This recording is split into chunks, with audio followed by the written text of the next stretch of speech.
أعوذ بالله من الشيطان الرجيم. بسم الله الرحمن الرحيم. ما خلقكم ولا بعثكم إلا كنفس واحدة إن الله سميع بصير. ألم تر أن الله يولج الليل في النهار ويولج النهار بالليل وسخر الشمس والقمر كل يجري إلى أجل مسمى وأن الله بما تعملون خبير. ذلك بأن الله هو الحق وأن ما يدعون من دونه الباطل وأن الله هو العلي الكبير. ما خلقكم ولا بعثكم إلا كنفس واحدة. اس آیت بینہ سے پہلے اللہ تبارک و تعالی نے اپنی توحید اور وحدانیت کی ایک بہت بڑی دلیل ذکر فرمائی تھی اور عرض کیا تھا کہ یہ مضمون دو جگہ پر آیا ہے، ایک تو سورۃ الکہف کے آخر میں ہے اور دوسرا یہاں پر ہے کہ زمین کے اندر جتنے بھی پانی ہیں اگر وہ سب کے سب سیاہی بنا دیے جائیں اور درخت جتنے بھی ہیں وہ سب کے سب قلمیں بنا دی جائیں اور ساری کی ساری مخلوقات اللہ کی حمد و ثنا اور اللہ کی تعریف کو لکھنا شروع کر دے تو تب بھی ما نفیدت کلمات اللہ، یہ سب چیزیں ختم ہو جائیں گی لیکن اللہ کی حمد و ثنا کے کلمات ختم نہیں. گویا کہ اللہ تبارک و تعالیٰ کی تعریف، اللہ کی حمد، اللہ کی قدرت وہ لامحدود ہے اور یہ کائنات کی چیزیں محدود ہیں. محدود چیزیں لامحدود کا مقابلہ نہیں کر سکتی. ان اللہ عزیز الحکیم، یہ علت تھی ما قبل جو بیان تھا ما نفیدت کلمات اللہ کا، اس کے لیے علت ہے بے شک اللہ غلبے والا ہے اور حکمت والا ہے.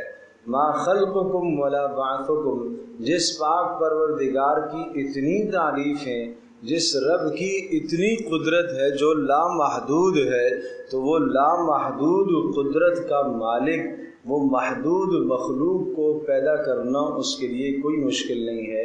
اس لیے فرمایا ما خلقکم ولا بعثکم الا کنفس واحدہ، تم سب کا پیدا کرنا اور تم سب کا دوبارہ زندہ ہونا الا کنفس واحدہ، ایسا ہی ہے جیسا کہ ایک انسان کو زندہ کرنا ہے.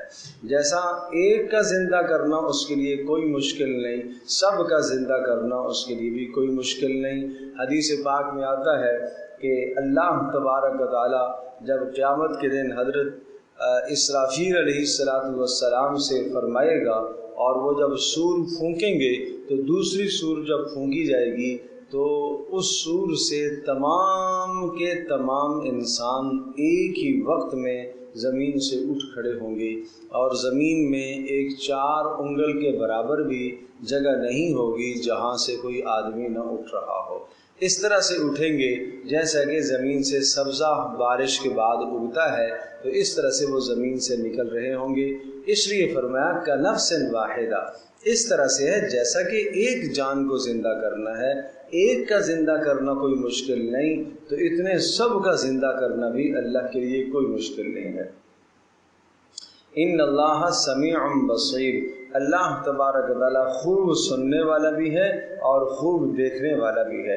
یعنی جس طرح سے یہ بھی علت ہے، تعلیل ہے. کیا مطلب؟ کہ جس طرح سے اللہ کا سمع سننا وہ لامحدود ہے، اللہ کا بصر اللہ کا دیکھنا لامحدود ہے، اسی طرح سے یہ مرنے کے بعد اٹھانے کی قدرت بھی اللہ کی لامحدود ہے. علم تر ان اللہ، اب اس پر مزید دلیل آئی ہے کہ اللہ کیسے زندہ کرے گا؟ کہا یہ تم نہیں دیکھتے ہو اتنا بڑا انقلاب جو تم روزانہ دیکھتے ہو، کیا یہ روزانہ اتنا بڑا انقلاب اللہ کی قدرت کی دلیل نہیں ہے؟ جو پاک پروردگار اس انقلاب پر قدرت رکھتا ہے وہ بوسیدہ اور ذرے مٹی کے دوبارہ جوڑے اور ان میں ہڈیاں پیدا کریں اور ان پر جسموں کو دوبارہ سے جوڑے، بال کھال کو واپس لے کے آئے، اس کے لیے کیا مشکل ہے؟ اس لیے کہ جو اتنا بڑا انقلاب برپا کرتا ہے روزانہ، جو روزانہ آپ دیکھتے ہو، کیا الم تر ان اللہ یولج اللیل، کیا آپ نہیں دیکھتے کہ اللہ ہی تو ہے یولج اللیل فی النہار، جو داخل کرتا ہے رات کو دن میں، ویولج النہار فی اللیل، اور رات کو دن کو داخل کرتا ہے رات میں۔ یہ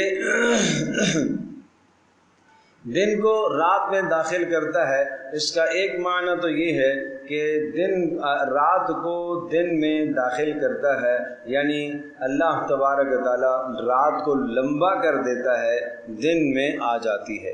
یعنی یوں سمجھ لیجئے کہ مغرب ہو رہی ہے، 7:25 پر مغرب ہو رہی ہے، اور آہستہ آہستہ آہستہ آہستہ یہ وقت بڑھتے پیچھے ہوتے یہ رات کا حصہ بننا شروع ہو جائے گا۔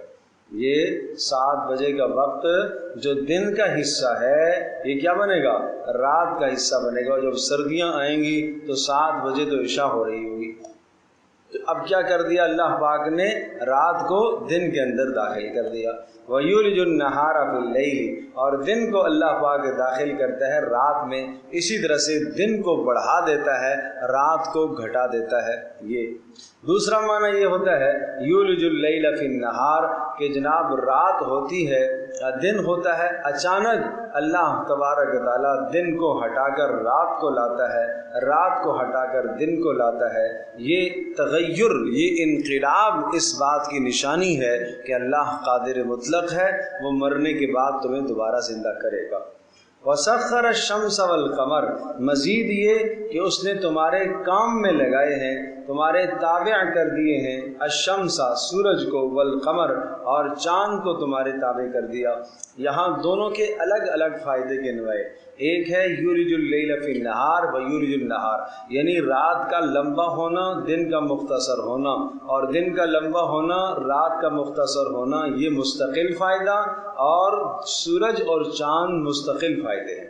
اگر پہلے کہا جب رات اور دن کا تذکرہ آ گیا تو دوبارہ سے سورج اور چاند کے تذکرے کی ضرورت کیا آئی؟ اس لیے کہ دن کا لمبا ہونا اور رات کا مختصر ہونا، اور رات کا لمبا ہونا، دن کا مختصر ہونا، وہ الگ فائدہ ہے، اور مزید سورج کا روشن ہونا یہ ایک الگ فائدہ ہے۔ سورج کا روشن ہونا الگ فائدہ ہے جس کی روشنی سے تم انتفاع حاصل کرتے ہو، اور اسی طرح سے چاند کی چاندنی سے بھی تم انتفاع حاصل کرتے ہو، دونوں کے الگ الگ فوائد ہے۔ پھر پہلے فائدے کے اندر یولج اللیل، وہاں رات کو مقدم کیا، اور دوسرے فائدے کے اندر وسخر الشمس، یہاں شمس کو مقدم کیا، شمس کو پہلے ذکر فرمایا، اس لیے کہ شمس کے فائدے اظہر ہیں، زیادہ ظاہر ہیں۔ اس لیے کل یجری الی اجل مسمی، ان میں سے ہر ایک یجری، کل من الشمس والقمر، شمس اور قمر میں سے ہر ایک چل رہا ہے، الی اجل مسمى، ایک وقت متعین تک، اور وہ وقت متعین کون سا ہے؟ وہ وقت قیامت ہے۔ وقت قیامت تک ان کے اندر جری اور ان کے اندر جریان کا تسلسل رہے گا، چلنے کا تسلسل رہے گا، اور جب وقت قیامت کا آ جائے گا توجمع الشمس والقمر، سورۃ القیامہ میں مضمون ذکر فرمایا، اللہ اس دن چاند اور سورج کو ایک جگہ جمع کر دے گا اور سب نظام فنا ہو جائے گا۔ وَأَنَّ اللَّهَ بِمَا تَعْمَلُونَ خَبِيرٌ، جو پاک پروردگار اتنی قدرت رکھتا ہے وہ تمہارے اعمال سے بھی باخبر ہے۔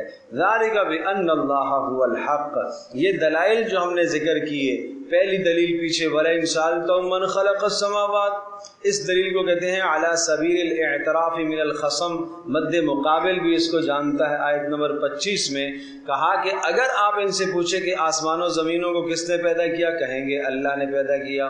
پھر دوسری دلیل آئی، آسمان و زمین کا مالک کون ہے؟ اللہ ہی ہے۔ پھر اللہ کی قدرت سمجھائی کہ زمین کے اندر جتنے بھی درخت قلمیں بن جائیں، سمندر سارے کے سارے سیاہی بن جائیں، اور سب انسان اللہ کی تسبیح، تقدیس اور تعریف اور کلمات کو لکھیں تو سب کے سب تھک جائیں گے اور یہ چیزیں ختم ہو جائیں گی، اللہ کے کلمات ختم نہیں ہوتے۔ پھر سمجھایا تمہارا پیدا کرنا ایک جان کے پیدا کرنے کی طرح ہے، اور پھر فرمایا کہ اللہ وہ ذات ہے جو دن ہٹا کر رات لاتا ہے، رات کی جگہ پر دن لاتا ہے، سورج چاند جس نے کام میں لگائے۔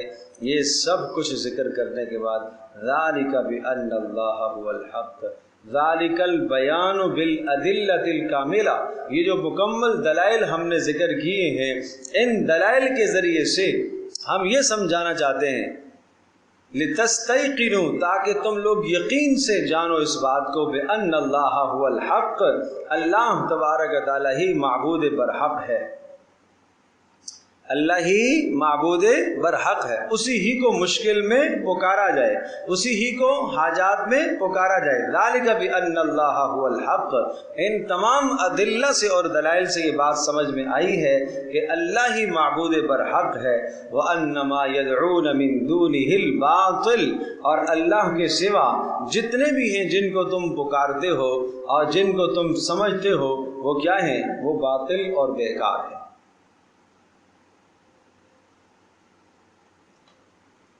اللہ کے سوا جن کو تم پکارتے ہو وہ سب کے سب کیا ہیں؟ باطل اور بیکار ہیں، ان کی کوئی حیثیت نہیں، چاہے وہ انسان ہو، چاہے وہ جن ہو، چاہے وہ ملائکہ ہو، چاہے وہ اولیاء ہوں، انبیاء ہوں، جن کو تم حاجت روا مشکل کشا سمجھتے ہو سب باطل۔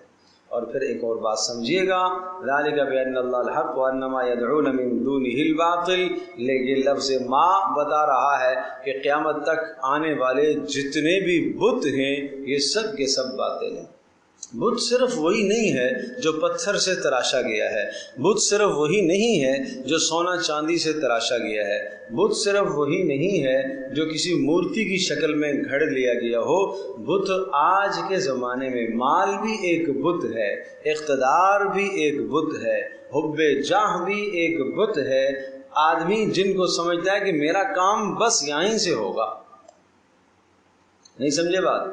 آج دنیا یہ سمجھتی ہے بس میرا کام یہی سے ہوگا، یعنی مشکل میں سب سے پہلے جس کی طرف انسان کا ذہن جاتا ہے وہی انسان کا الہ اور معبود ہوا کرتا ہے۔ مشکل میں کس کی طرف ذہن جاتا ہے؟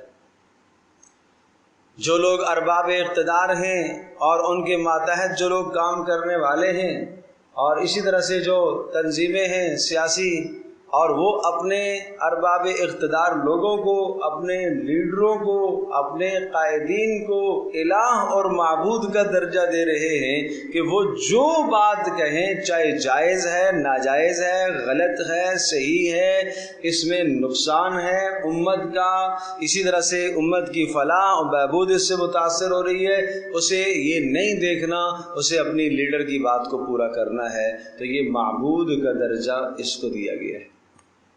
یہ بھی بت ہیں، یہ بھی بت ہیں آج کے، اس لیے فرمایا انما يدعون من دونه الباطل، اللہ کے سوا جن کو تم حاجت روا مشکل کشا مانتے ہو نا، اور جن کے بارے میں تمہارا تصور ہے کہ بس یہی ہے میرا سب کچھ، یہی میری دین دنیا ہے اور یہی میرا سب کچھ ہے، اسی سے میرے سارے مسئلے حل ہوں گے، یہ تمہارا بت ہے۔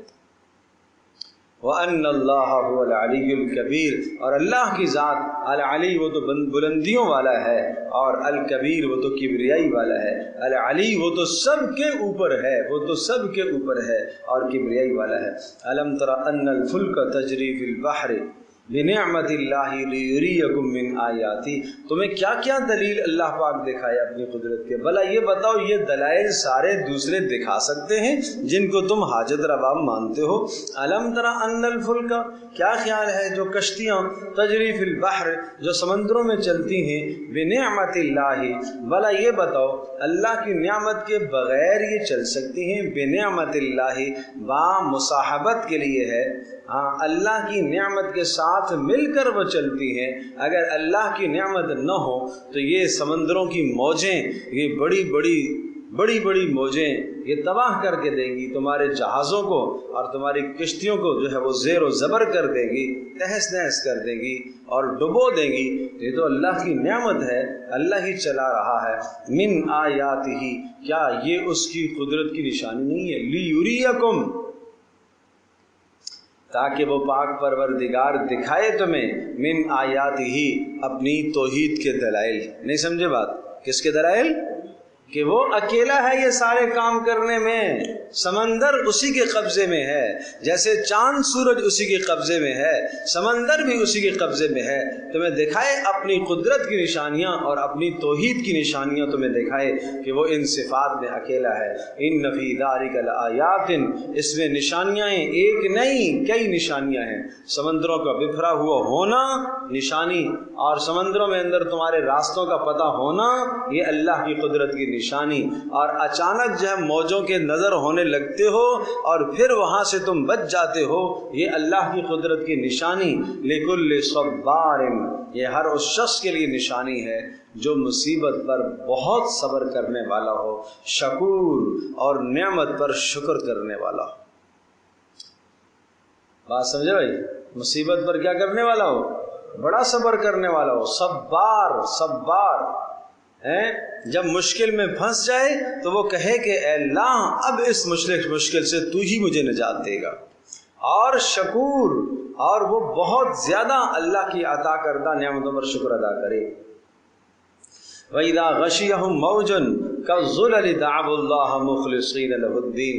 اب ایک مصیبت کی ایک مثال ذکر فرمائی، وَإِذَا غَشِيَهُمْ مَوْجٌ، اور فرمایا کہ جب ان کو گھیر لیتی ہے ایک موج، اور موجن اس میں جنس قرار دیا جائے تو پھر جمع کئی موجیں ان کو گھیر لیتی ہیں، کالظلل، سائبان کی طرح، بادلوں کی طرح سامنے سے اوپر سے بلند موجیں آ رہی ہیں، اٹھ کے آ رہی ہیں، بکھری ہوئی موجیں، ایسا لگتا ہے جیسا کہ کوئی بادل ہے۔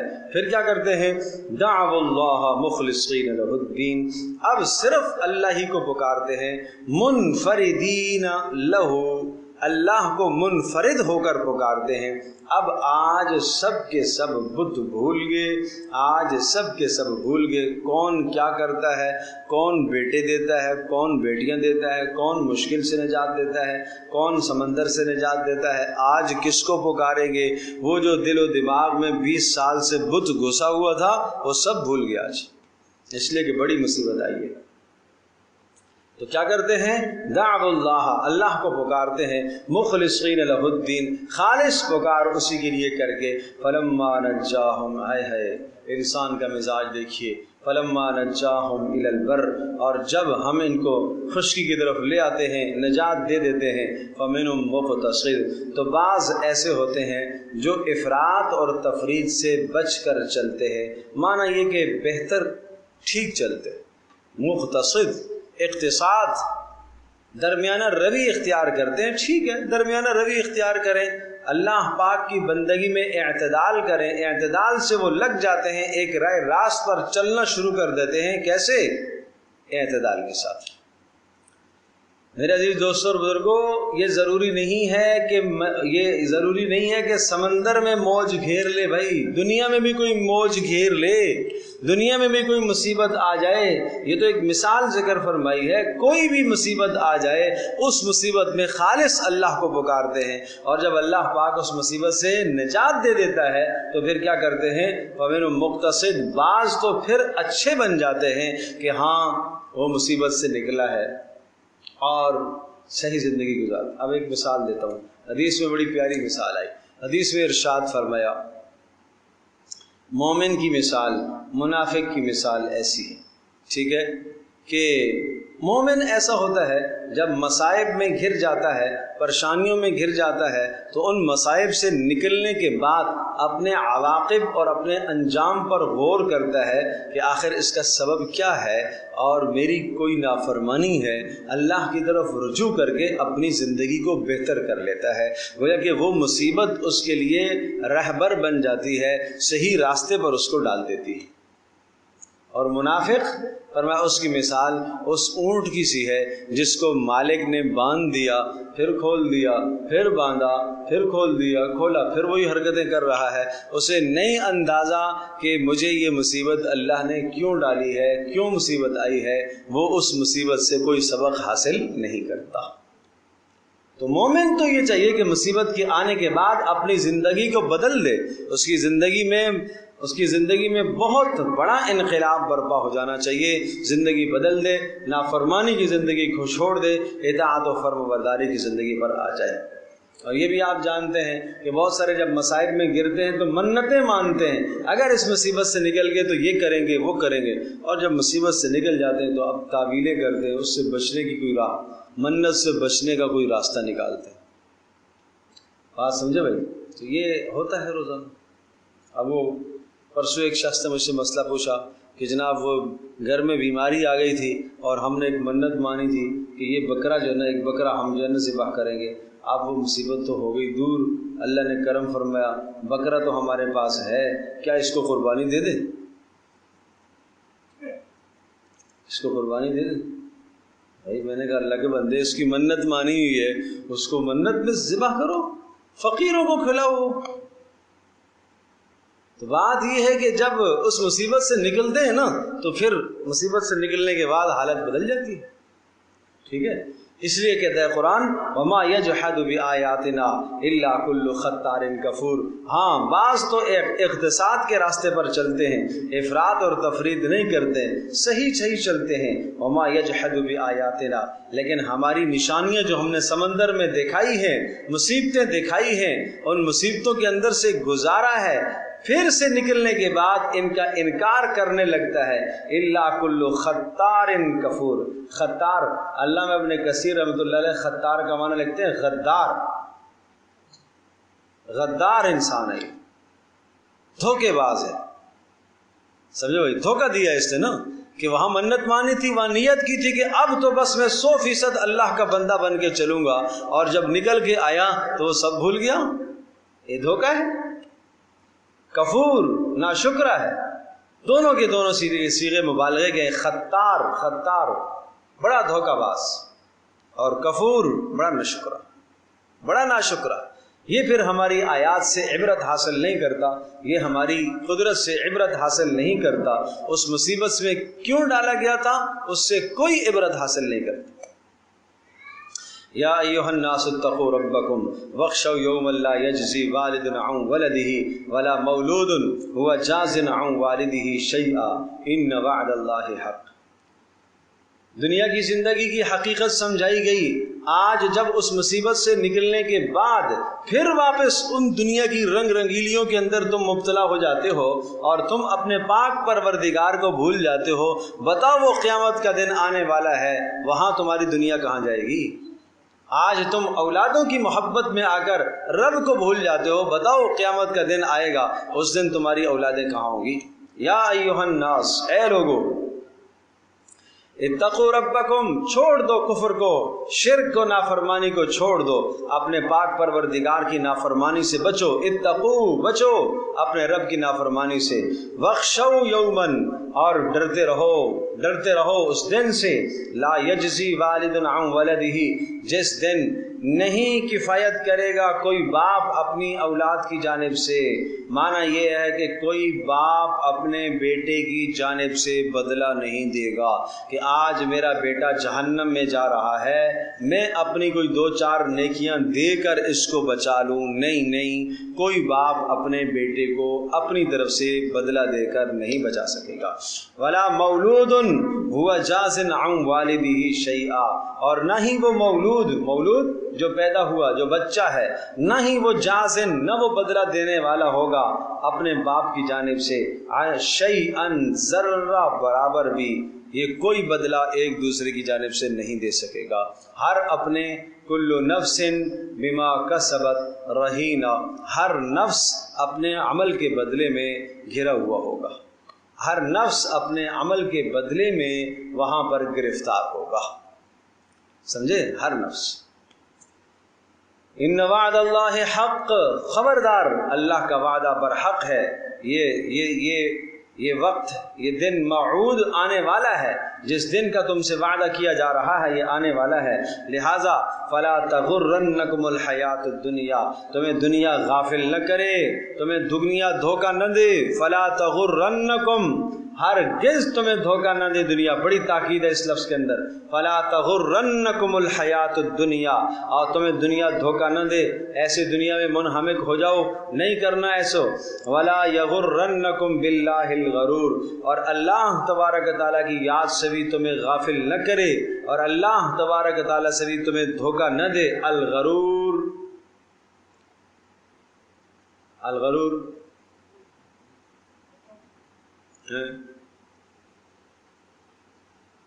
غرور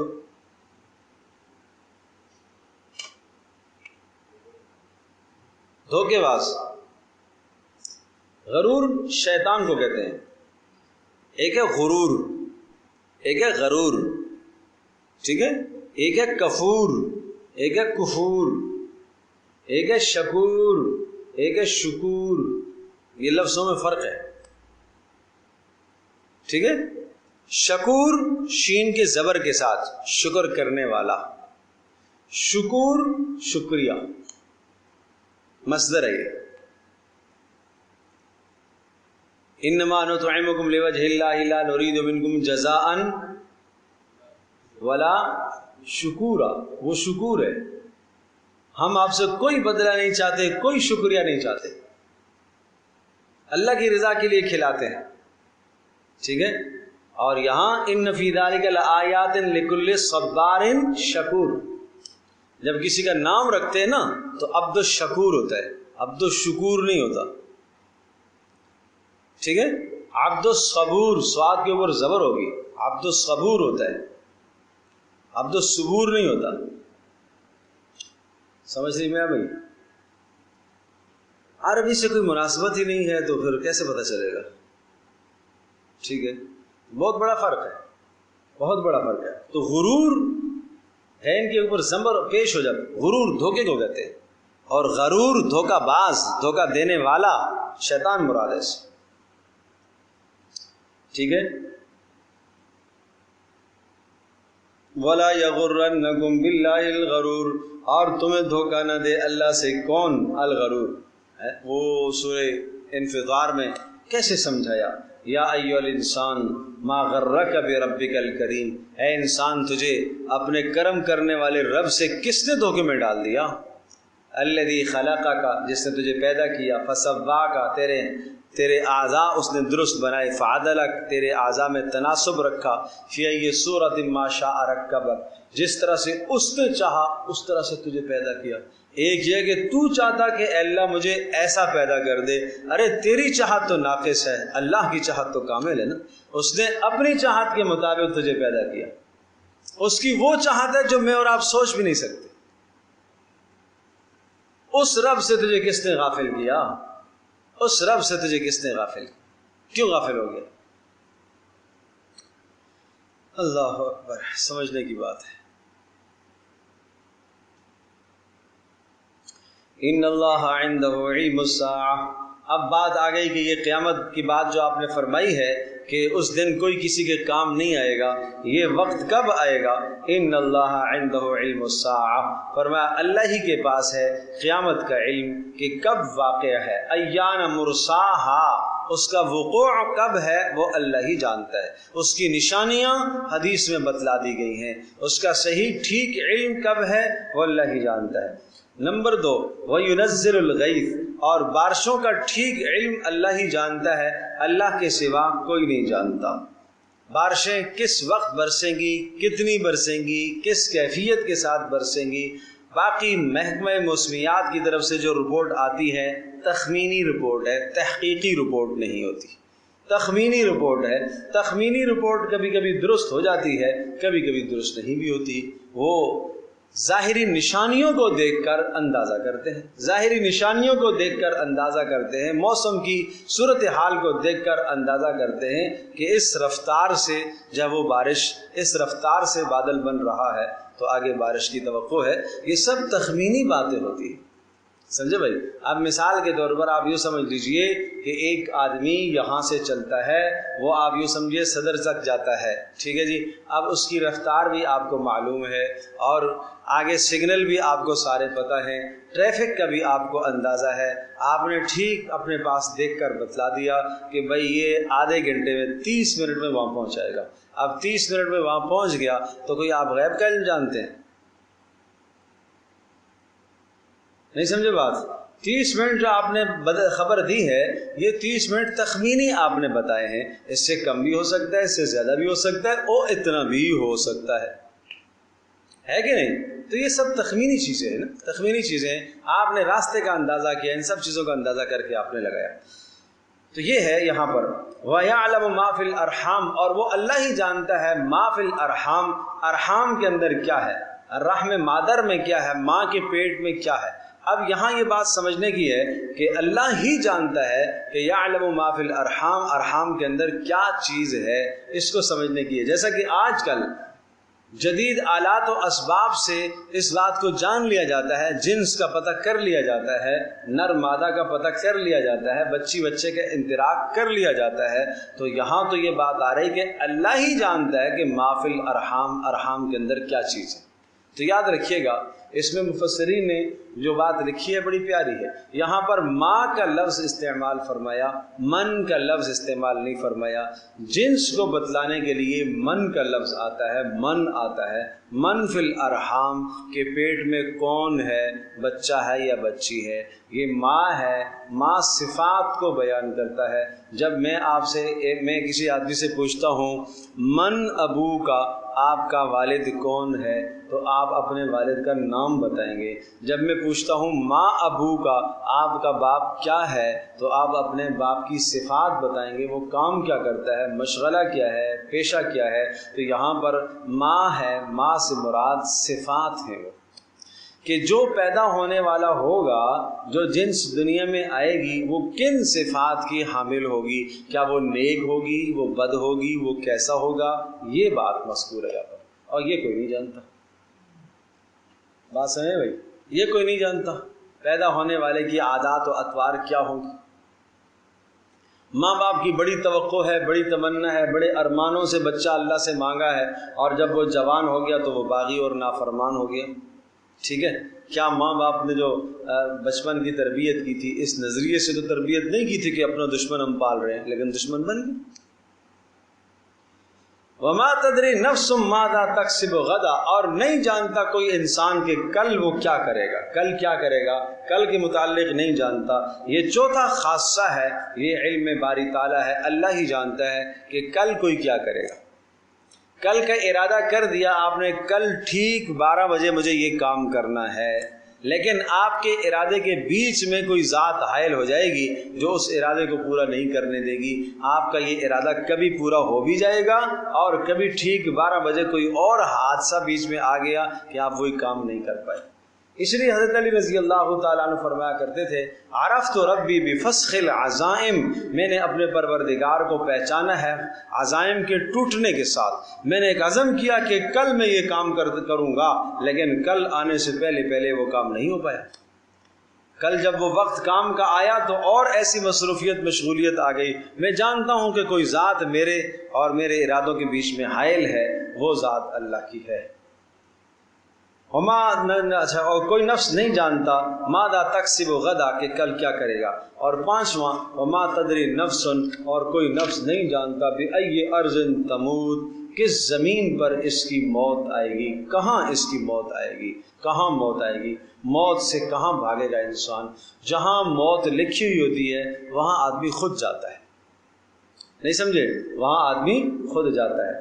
اس لیے تفاسیر میں حضرت سلیمان علیہ السلام کے زمانے کا ایک واقعہ لکھا ہوا ہے کہ ایک شخص جو ہے سلیمان علیہ السلام کے دربار میں تھا، اور ایک شخص ملک الموت سلیمان علیہ السلام کی خدمت میں حاضر ہوئے، اور وہ اس شخص کو بڑے گور گور کے دیکھ رہا تھا۔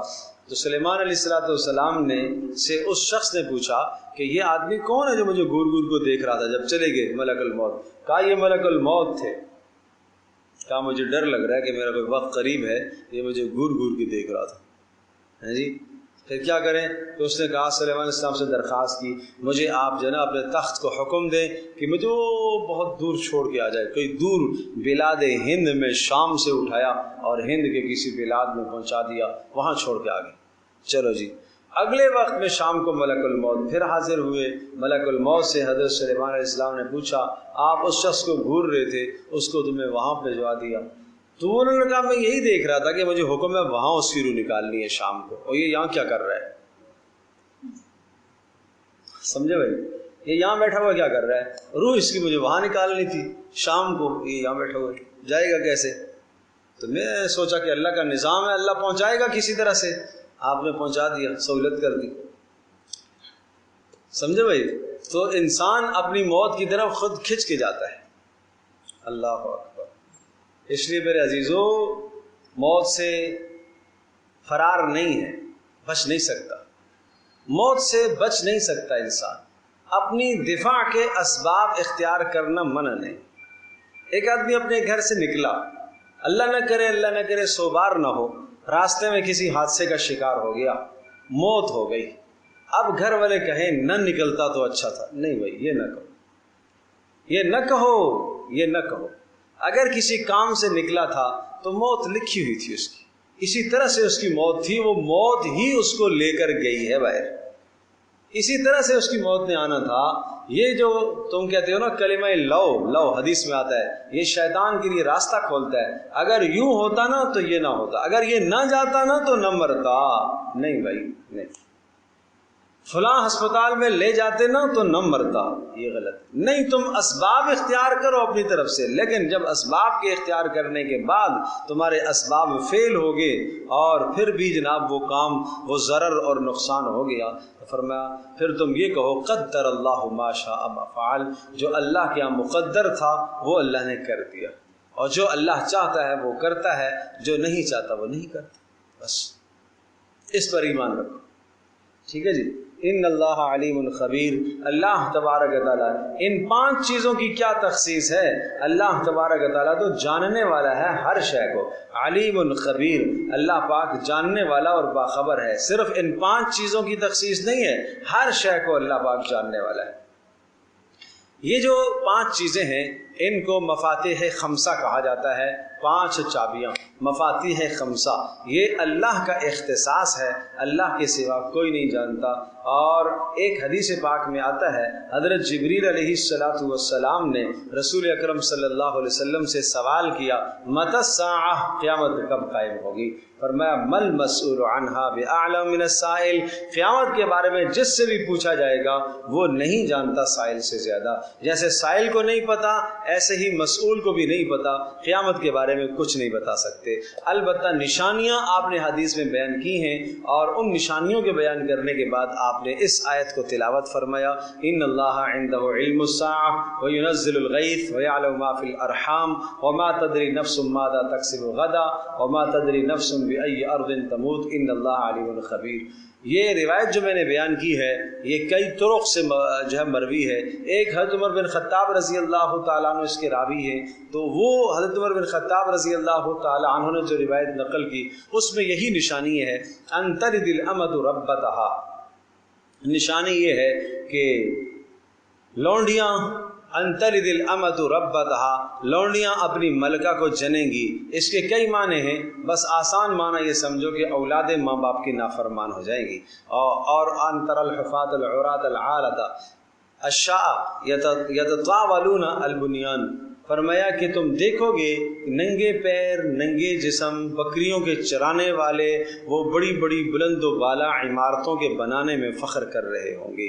یہ نشانیاں بیان فرمائی۔ اور ایک دوسری روایت کے اندر جو حضرت ابو ہریرہ رضی اللہ تعالیٰ کی روایت ہے، اس میں یہ آیت بھی ہے کہ رسول اللہ صلی اللہ علیہ وسلم نے آگے یہ آیت بھی پڑھی۔ امام مالک رحمۃ اللہ علیہ نے خواب دیکھا، اور امام مالک رحمۃ اللہ علیہ کی زندگی مدینہ منورہ میں گزری، اور امام دار الہجرہ کہلاتے ہیں، اور مدینہ منورہ سے نکلنے کا جی نہیں چاہتا تھا، اس لیے خیال تھا کہ مدینہ سے اگر نکلا تو کہیں راستے میں اگر موت آ جائے گی تو وہاں ہی دفنا دیا جاؤں گا، اور میں مدینہ میں مرنا چاہتا ہوں۔ اس لیے کہ حدیث میں آتا ہے کہ جو آدمی جس سے ہو سکے بن پڑے تو ایسا کر لے وہ مدینہ میں مرے، جو مدینہ میں مرے گا میں اس کی سفارش کروں گا، میں اس کی سفارش کروں گا۔ تو اس وجہ سے بہت سارے کبار محدثین علماء نے مدینہ منورہ کو اپنا مسکن اس لیے بنا لیا، آخری عمر میں پکے وہیں چلے گئے، سمجھے بھائی؟ ہمارے علماء دیوبند کے بہت سارے اکابر وہاں چلے گئے، اور وہاں ان کی زندگی گزری، اور وہاں ہی ان کا جو ہے وہ خاتمہ ہوا۔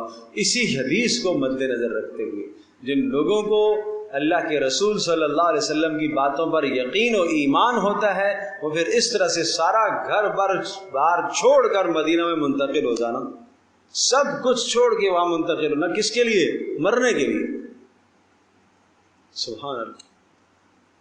تو امام مالک رحمۃ اللہ علیہ نے خواب میں دیکھا کہ رسول اللہ صلی اللہ علیہ وسلم کی زیارت ہوئی۔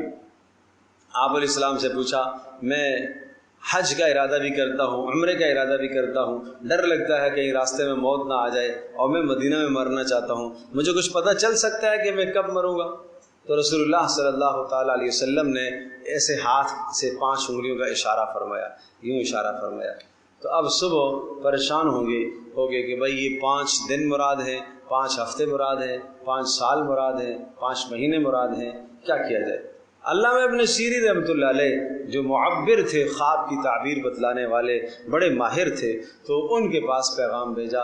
ہر آدمی کا اپنا فن ہوتا ہے، امام مالک رحمۃ اللہ علیہ کا فن فقہ ہے، حدیث ہے، ان کا فن ہے، ان کا فن تعبیر ہے، تعبیر میں بڑے ماہر تھے، تو ان سے جا کے تعبیر معلوم کروائی تو وہ مسکرائے، کہا حضرت نہ 5 دن مراد ہیں، نہ 5 مہینے مراد ہیں، نہ 5 سال مراد ہیں، یہ اس آیت کی طرف اشارہ ہے، خمس لا یعلمہن الا اللہ، 5 چیزوں کا علم اللہ ہی جانتا ہے، آپ کب مریں گے یہ اللہ ہی جانتا ہے، مجھے نہیں پتا۔ خمس لا یعلمہن الا اللہ، 5 چیزیں ایسی ہیں جن کا علم اللہ ہی جانتا ہے، یہ خاصہ خدا بندی ہے، اس میں اللہ کے ساتھ کوئی شریک نہیں ہے۔ اگر اس میں اللہ کے ساتھ کوئی دوسرے کو کوئی شریک کرو گے تو پھر شرک ہے، بات سمجھے بھائی؟ شرک ہے، بیکار کی باتیں ہیں، سمجھے بھائی؟ وہ آج کل ایک ساتھی آیا، مول صاحب میری موٹر سائیکل گم ہو گئی، پھر کیا کریں جی؟ میں موٹر سائیکل گم ہو گئی تو میں بتا سکتا ہوں وظیفہ عمل حدیث میں 2 ایک بات بتائی، یہ پڑھو یہ پڑھو یہ پڑھو، نہیں یہ تو پڑھوں گا، آپ کچھ بتائیں کہ کیا ہو سکتا ہے، کہاں گئی ہے؟ ارے اللہ کے بندے میں کیسے بتا سکتا ہوں؟ نہیں کوئی استخارے کے ذریعے سے کچھ آپ بتائیں تو صحیح کہ وہ کہاں گئی ہے۔ اور اگر میں نے کوئی جھوٹ سوٹ کہہ بھی دیا کہ فلاں جگہ گئی اور فلاں لے کے گیا ہے تو پھر اس پر تو مت پوچھو قیامت کیسی ٹوٹتی ہے۔ اتنا یقین ادھر اور دعاؤں پر یقین نہیں، عمل پر یقین نہیں ہے۔ اللہ کے بندو عمل پر یقین کرو بھائی، انا للہ و انا الیہ راجعون پڑھو۔ رسول اللہ صلی اللہ علیہ وسلم نے جو گمشدہ کے وقت پڑھنے کی دعا بتائی، اللہم راد الضال، یہ دعا پڑھو، دعاؤں کا اہتمام کرو نا، اللہ سے مانگو۔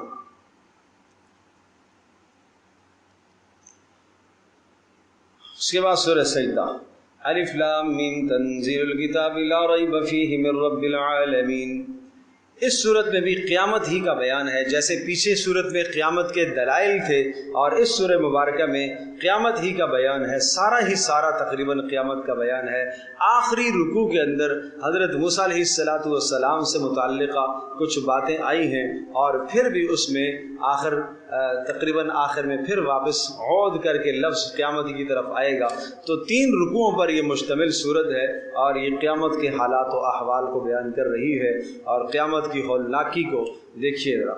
الف لام میم حروف مقطعات سے شروع ہونے والی یہ بھی صورت ہے، اور اس کے اندر بھی شروع میں قرآن مقدس کی صفات کو اللہ نے بیان فرمایا۔ تنزیل الکتاب لا ریب فیہ من رب العالمین، تنزیل الکتاب یہ نازل کرنا ہے کتاب کا، یہ نزول ہے کتاب کا، کس کی جانب سے؟ من رب العالمین، اس پاک پروردگار کی جانب سے جو سارے جہانوں کا پالنے والا ہے۔ لا ریب فیہ، اس کے نزول من اللہ ہونے میں کسی بھی قسم کا کوئی شک اور شبہ نہیں ہے، کوئی شک اور شبہ کی کوئی اس میں گنجائش نہیں ہے۔ بعض مفسرین نے تنزیل الکتاب اس کو مبتدا لکھا ہے اور من رب العالمین اس کو خبر لکھا ہے کہ تنزیل الکتاب ثابت من رب العالمین یہ ہے، اور بیچ میں لا ریب فیہ یہ جملہ معترضہ کے طور پر ہے۔ لا ریب فیہ ای لا شک فیہ انہ منزل من اللہ، اس میں کوئی شک نہیں ہے کہ یہ اللہ کی طرف سے نازل ہونے والی کتاب ہے۔ ام یقولون افتراہ، بات بتا دی، دعویٰ کر دیا کہ یہ اللہ کی طرف سے ہے۔ اب لوگ کہتے ہیں ام یقولون افتراہ، یہ لوگ یہ کہتے ہیں، مشرکین یہ کہتے ہیں افطرا، محمد صلی اللہ تعالیٰ علیہ وسلم نے اپنی طرف سے بنایا ہے، افترا کیا ہے، گھڑا ہے۔ بل ہوا حق من ربک، ایسا نہیں ہے۔ حاکمانہ جواب قرآن دیتا ہے اور کبھی محققانہ جواب قرآن دیتا ہے، کبھی علی سبیل الاعتراف من الخصم جواب دیتا ہے، کبھی چیلنج کرتا ہے۔ ٹھیک ہے، مان لیا محمد نے اپنی طرف سے گڑھا ہے تو تم بھی گڑھ کے لاؤ، تم تو شعر کہتے ہو نا، تم تو اتنے عرصے سے شعر کہتے ہو، اس نے تو کبھی بھی نہیں کہا۔ ٹھیک ہے، اگر 1 منٹ کے لیے مان لیتے ہیں اپنی طرف سے گڑھا ہے تو لاؤ مثال۔ تو کئی پیراہے سے قرآن سمجھاتا ہے، کئی پیراہے سے اس بات کو ثابت کرتا ہے کہ نہیں، یہ منزل من اللہ ہے۔ تو یہاں حاکمانہ جواب دیا، بل هو الحق من ربک، نہیں ہے ایسا، یہ پروردگار کی طرف سے حق کلام ہے، تیرے رب کی طرف سے، فریضہ آپ کا۔ اور کیوں اس کو ہم نے نازل کیا؟ لتنذر میں حکمت انزال ہے، حکمت انزال اور فریضہ پیغمبر، لتنذر قوما ما آتاہم من نذیر من قبلک لعلہم یہتدون، تاکہ آپ ڈرائیں، انذار کریں ایسی قوم کو جن کے پاس نہیں آیا، ما آتاہم من نذیر من قبلک، آپ سے پہلے قریب کے زمانے میں کوئی رسول نہیں آیا۔ یہاں حضرت اسماعیل علیہ السلام کے بعد اس سرزمین عرب میں کوئی رسول نہیں آیا۔ ٹھیک ہے جی، لعلہم یہتدون، اور انذار کی حکمت کیا ہے، کیوں آپ ڈرائیں؟ لعلہم یہتدون دین الاسلام، تاکہ دین اسلام کی طرف یہ لوگ راستہ پالیں، لعلہم یہتدون، تاکہ دین اسلام کی طرف یہ لوگ راستہ پالیں۔ بات سمجھے بھائی؟ اب پھر دلائل آگے، یہ قرآن اس پاک پروردگار کی طرف سے نازل ہوا ہے جو سارے جہانوں کا پالنے والا ہے۔ اب اس رب کی وحدانیت اور قدرت کے دلائل، جب وہ نازل کرنے میں اکیلا ہے تو آگے جو خلق آ رہی ہے، اس مخلوق میں خلق اور تدبیر، ان دونوں میں وہ اکیلا ہے۔ دیکھیے گا، اللہ الذی خلق السماوات، اللہ ہی تو ہے جس نے آسمانوں کو بنایا اور زمینوں کو اور جو کچھ ان کے بیچ میں ہے، وما بینہما فی 6 ایام، 6 دنوں کی مقدار میں، اس کی تفصیل پہلے کئی بار آ چکے ہیں۔ ثم استوى علی العرش، اور پھر وہ عرش پر مستوی ہوا ہے۔ عرش متشابہات میں سے ہے، بس اتنا کہہ دیجئے جو اللہ کی مراد ہے میں اس پر ایمان رکھتا ہوں۔ ما لکم من دونہ من ولی ولا شفیع، اللہ کے سوا، یہ ہے خاص سورہ مبارکہ کا دعویٰ، خاص مرکزی مضمون یہ ہے، یہ یاد رکھنے کا ہے۔ ما لکم من دونہ من ولی ولا شفیع، نہیں ہے تمہارے لیے اللہ کے سوا کوئی ولی، کام بنانے والا، تمہاری مشکل کو حل کرنے والا، ولا شفیع، اور نہ ہی تمہارا کوئی سفارشی ہے۔ سمجھے بھائی؟ شافع قیامت میں ہوگا، شافع قیامت میں سفارش تو ہوگی، لیکن شفاعت جبری اور قہری نہیں ہے، یہ نفی ہے شفاعت جبری کی، کہ اللہ سے کوئی زبردستی منوا لے، ایسا نہیں ہوگا۔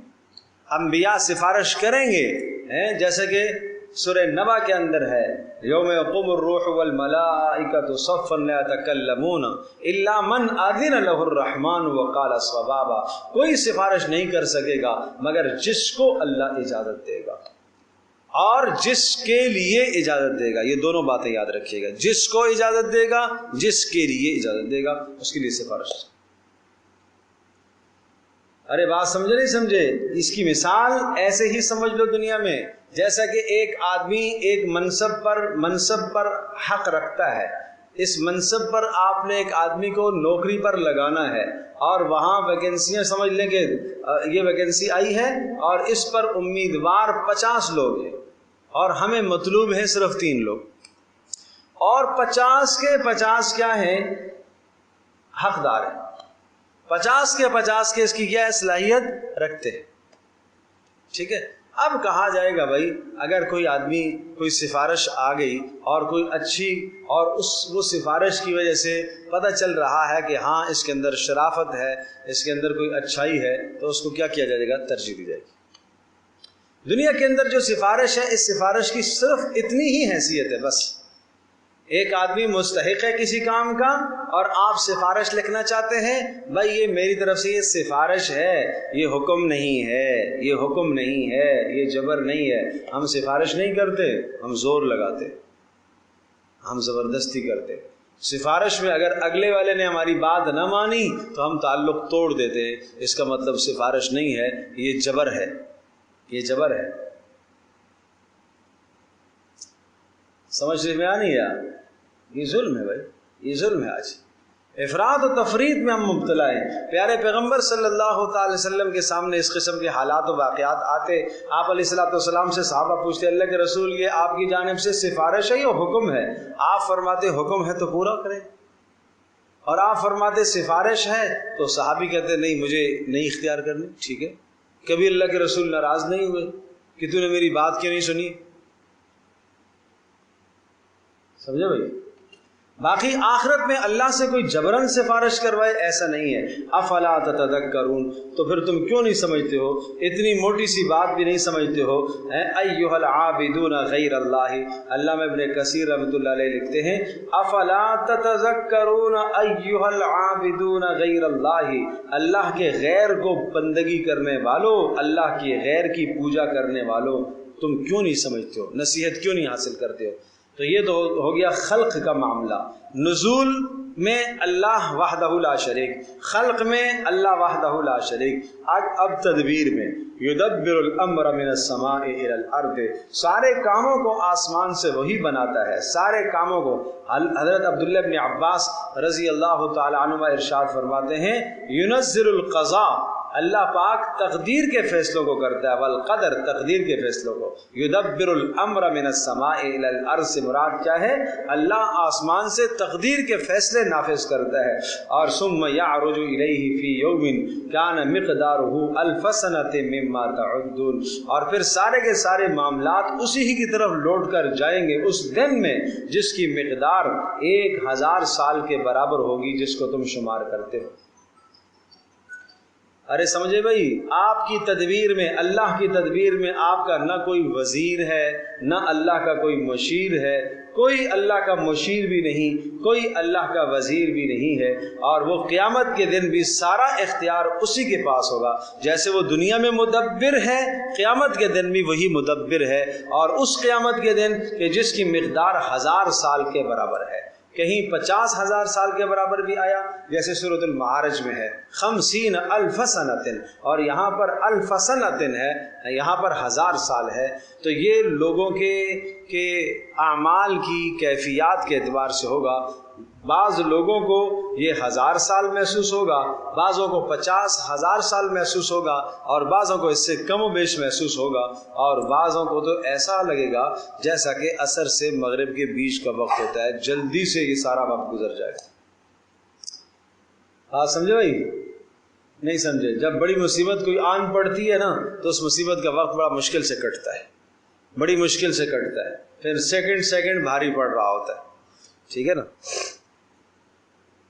ذالک عالم الغیب والشہادہ، یہ وہ ذات ہے جو پوشیدہ اور ظاہر کو جانتا ہے، العزیز غلبے والا ہے، یعنی سزا دینے کی قدرت رکھتا ہے، الرحیم مہربان ہے نا اس لیے مہلت دی ہوئی ہے، الذی احسن کل شیء خلق، دوبارہ تخلیق کے موضوع کو بیان فرمایا، الذی پہلے تخلیق خلق السماوات وہ تخلیق علوی تھی، اب تخلیق سفلی آئی ہے نیچے کی تخلیق، الذی احسن کل شیء خلق، جس نے ہر انسان انسان کو پیدا کیا.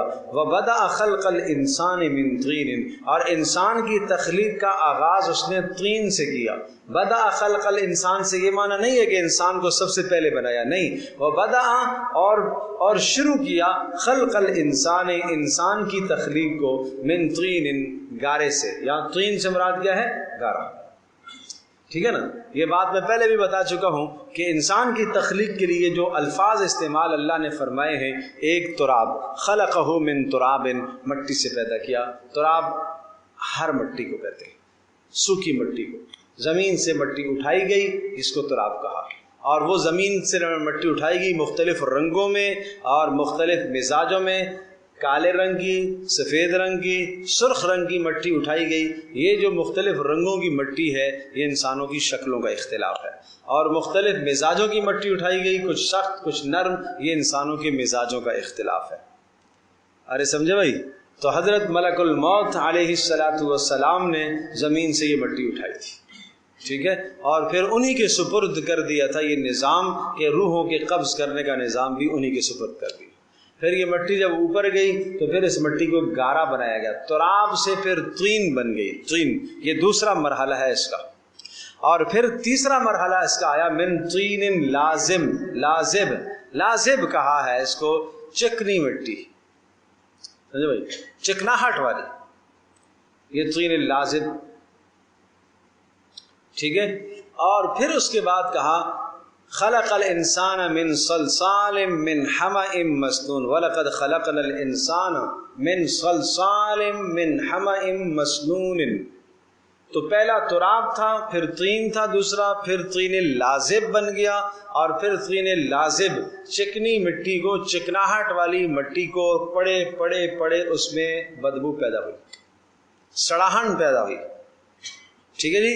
اور وہ ہو گیا مسنون، اور پھر وہ کالا اور سیاہ رنگ اس کا ہو گیا، وہ ہو گیا حما، ٹھیک ہے. تو اب یہ جب بالکل خشک ہو گئی تو اس کے بعد وہ بن گئی صلصال، بجتی مٹی، ٹھیک ہے نا. تو یہ مراحل ہیں سب کے. اس تراب پہلا مرحلہ، دوسرا طین آیا، پھر طین لازب آیا، اور پھر حما آیا، پھر مسنون آیا، پھر صلصال آیا. یہ صلصال، یہ 6 مراحل سے اس کو گزارا. اور پھر 6 مراحل سے گزارا جب صلصال ہو گئی، بجتی مٹی، جیسے ٹھیکری ہے اور جیسے کہ جناب مٹکا اور گھڑا ہے اس کی آواز آتی ہے، اس طرح سے جب یہ پتلا ہوا آدم علیہ السلام کا تو پھر اس میں روح پھونکی گئی. یہ مختلف ادوار سے اس کو گزارا گیا. اللہ قادر مطلق ہے، آنن فانن اللہ پیدا کر سکتا تھا، لیکن دنیا کا نظام سمجھایا کہ تدریج ہے. اس دنیا میں تدریج، آہستہ آہستہ سب کا کام ہوتے ہیں، جلد بازی نہ کیا کرو. ارے سمجھے بھائی، جلد بازی نہ کیا کرو. فی ستۃ ایام سے بھی یہی سمجھایا کہ دن رات کو اللہ نے بنایا ہے، اور کیا نام ہے، آسمان و زمینوں کو بنایا ہے دن، یعنی 6 دنوں کی مقدار میں. تو سمجھایا ہے کہ اس دنیا کا نظام تدریج ہے، اس میں جلد بازی نہیں ہونی چاہیے. تو یہ تو انسان کی اصل ہے. حضرت آدم علیہ السلام کو جو پیدا کیا اس طرح سے. ثم جعل نسلہ من سلالۃ من ماء مہین، اور فرمایا کہ پھر بنا دیا، کر دیا اس انسان کی نسل کو من سلالہ وہی کہتے ہیں چکنی مٹی کو، من ماء مہین، یہ جو ہر انسان کی تخلیق کا مادہ ہے اس کو کہتے ہیں مادہ قریبہ، اور مٹی مادہ بعیدہ ہے. مادہ بعیدہ دونوں کی دونوں چیزیں، مائع مہین حقیر ذلیل پانی جس سے انسان کو پیدا کیا وہ قطرہ، مادہ منویہ نطفہ جس سے انسان کو پیدا کیا گیا. یہ میں نے عرض کیا کہ مادہ قریبہ ہے ہر انسان جس سے تخلیق ہوتا ہے، ٹھیک ہے. اب یہ جو مادہ بنتا ہے، یہ مادہ اگر اس مادے کو آپ پیچھے جائیں تو یہ مادہ خوراکوں سے بنتا ہے، غذاؤں سے بنتا ہے. غذائیں مٹی سے آتی ہیں، ٹھیک ہے. جیسے قرآن میں آتا ہے هل اتى على الانسان حين من الدهر لم يكن شيئا مذکورا، ایک زمانہ ایسا تھا کہ انسان کا تذکرہ ہی نہیں تھا، ایک انسان کائنات میں بکھرا ہوا تھا. نہیں سمجھے؟ تو آج انسان جو دنیا کے اندر موجود ہیں، آج سے 400 سال پہلے، 300 سال پہلے، 200 سال پہلے اس انسان کا وجود نہیں تھا۔ جب اس کا وجود نہیں تھا تو یہ کہاں تھا؟ یہ کائنات کے ذروں میں بکھرا ہوا تھا، کچھ اجزاء اس کے گندم میں، کچھ اجزاء اس کے سبزیوں میں، کچھ اجزاء اس کے پانی میں، کچھ اجزاء اس کے گوشت میں، جو پاک پروردگار مختلف اجزاؤں سے ایک جگہ جمع کرتا ہے اور وہ نطفہ بنتا ہے، وہ باپ کی ریڑھ کی ہڈی میں آتا ہے اور پھر وہاں سے رحم مادر میں منتقل ہوتا ہے۔ وہ پاک پروردگار جو آج متفرق اجزاء سے اس انسان کو پیدا کرتا ہے، کیا وہ مرنے کے بعد دوبارہ ان متفرق اجزاء کو جمع نہیں کر سکے گا؟ نہیں سمجھے؟ اس لیے اصل تخلیق سمجھائی۔ اللہم صلی علی سیدنا مولانا محمد۔ ثم سواہ، اور پھر اس کے اعضاء کو اللہ نے بنایا۔ سواہ، رحم مادر میں اس کے اعضاء بننا شروع ہوئے۔ یہ نہ ماں کو پتا نہ باپ کو پتا، رحم مادر میں اس کے اعضاء بن رہے، اس کا سر بھی بن رہا، اس کے ہاتھ بھی بن رہے اور اس کے پیر بھی بن رہے، ٹھیک ہے جی، اور اس کو بنایا ہے۔ اور اس کے بعد وَنَفَخَ فِيهِ مِن رُوحِهِ، اور پھر اس میں اپنی روح کو پھونکا۔ یہ روح کی نسبت اپنی طرف کی ہے، یہ اضافت تشریفیہ کہلاتی ہے، یہ انسان کا شرف ہے کہ جس میں اللہ نے اپنی روح کو پھونکا۔ وَنَفَخَ فِيهِ مِن رُوحِهِ، اور مزید وَجَعَلَ لَكُمُ السَّمْعَ وَالْأَبْصَارَ وَالْأَفْئِدَةَ، یہ التفات ہو گیا غیب سے خطاب کی طرف۔ وَجَعَلَ لَكُمُ السَّمْعَ، اور پھر اللہ نے پیدا کیا تمہارے لیے السمع، ادراکات پیدا کیے، الابصار یعنی سننے کی طاقتیں عطا فرمائی، ابصار دیکھنے کی طاقتیں عطا فرمائی، اور افئدہ کیا؟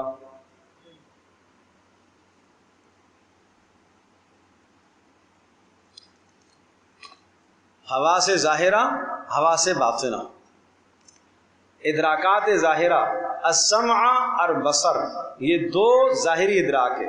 دیکھو حواس خمسہ ظاہرہ جو ہے نا، جن سے انسان بہت کچھ حاصل کرتا ہے، دیکھنے سے، سننے سے، سونگھنے سے، چکھنے سے، چھونے سے، یہ 5 کہلاتے ہیں حواس ظاہرہ۔ نہیں سمجھے؟ یہ 5 کیا کہلاتے ہیں؟ حواس ظاہرہ۔ لیکن ان سب میں زیادہ مؤثر ترین جو ہیں وہ کیا ہے؟ سمع اور بصر ہے۔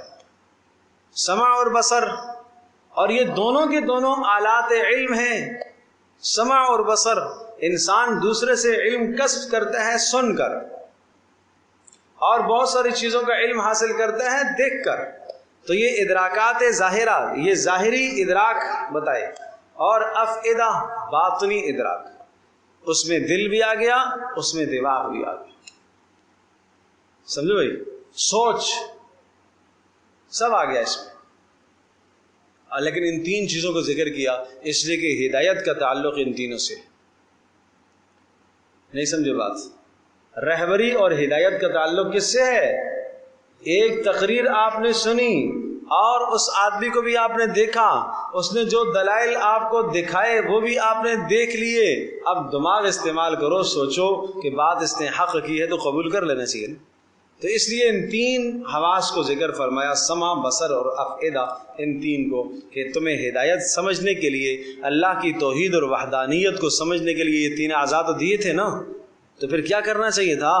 اللہ کو ایک ماننا چاہیے تھا۔ لیکن بڑے افسوس کی بات ہے، قلیلا ما تشکرون، تم بہت کم شکر گزار بنتے۔ نہیں سمجھے؟ یہاں تشکرون سے مراد اللہ اللہ اللہ اللہ زبان سے شکر، اللہ تیرا شکر، یہ مراد نہیں ہے، یہ مراد نہیں ہے، ایمان مراد ہے۔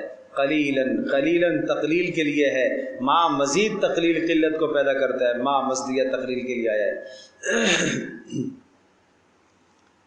بات سمجھے نہیں سمجھے؟ تو اب پھر بات وہی آئی، بکھرے ہوئے انسان کو منتشر تھا، کہاں؟ غذاؤں میں، سبزیوں میں، پھلوں میں، پانی میں، گوشت میں، مٹی کے ذرات میں، وہاں سے اٹھایا، رحم مادر میں لایا، رحم مادر سے پھر دنیا کے رحم میں اور دنیا کے وجود میں لایا، اور دنیا کے اندر سامنے آیا، اور پھر اس کو سمع اور بصر اور ابصار ہم نے دی ہے۔ سمع بھی دی ہے، سننے کی صلاحیت، دیکھنے کی صلاحیت، سمجھنے کی صلاحیت۔ تو اس کو کیا کرنا چاہیے تھا؟ اللہ کو ماننا چاہیے تھا۔ لیکن اب یہ ظالم کیا کہتا ہے؟ سنو اگلی بات سنو، اگلی بات سنیں، یہ کیا کہتا ہے؟ وقالوا، یوں کہنے لگتے ہیں، اذا ضللنا فی الارض، جب ہم زمین میں نیست و نابود ہو جائیں گے، اور جب ہم زمین میں مٹی مٹی ہو جائیں گے، مل جائیں گے، ضللنا ہلکنا، جب ہم مر جائیں گے، وصارت عظامنا، اور ہم سب کی ہڈیاں وہ مٹی کے ساتھ مل جائیں گی، مٹی ہو جائیں گی، وصارت عظامنا ترابا، ہماری ہڈیاں مٹی بن جائیں گی، اِنَّا لَفِي خَلْقٍ جَدِيدٍ، کیا پھر بھی دوبارہ پیدا کیے جائیں گے؟ کیسے ہو سکتا ہے؟ بات وہی ہے نا، اول زندگی یاد دلائی، جس مالک نے اول بار پیدا کیا وہ دوبارہ بار کیوں نہیں پیدا کر سکتا؟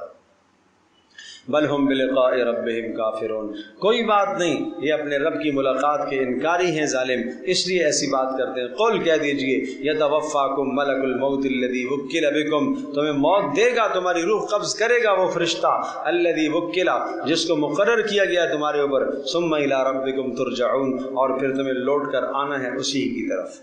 وَلَوْ تَرَىٰ إِذِ الْمُجْرِمِينَ، اس میں ایک تو توحید کا بیان آ گیا، دوسرا مجرموں کا اقرار آ گیا، نمبر 2، اور تیسرا اہل جنت اور اہل جہنم کی جزاؤں اور سزاؤں کا بیان ہے۔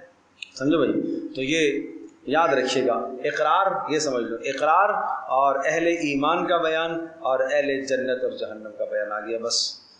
وَلَوْ تَرَىٰ إِذِ الْمُجْرِمُونَ، اب یہ آ گیا اقرار، فرمایا جس دن، اور وہ وقت آنے والا ہے تو دیکھے گا، اِذِ الْمُجْرِمُونَ، جب مجرم لوگ، اب مجرم سے مراد مشرک ہیں، علامہ خازن نے لکھا ہے کہ مراد اس سے مشرک ہے، لیکن عمومی طور پر بھی لیا جا سکتا ہے ہر قسم کا مجرم، ناکسو رؤوسہم، اپنے سروں کو نیچے کیے ہوں گے، ذلت کے مارے سر جھکے ہوئے ہوں گے، عند ربہم، اپنے رب کے پاس، ربنا، اب یہ کہیں گے، یقولون ربنا، یقولون مقدر مانیں گے یہاں پر، یقولون ربنا، کہیں گے ہے ہمارے رب، ابصرنا، دیکھ لیا۔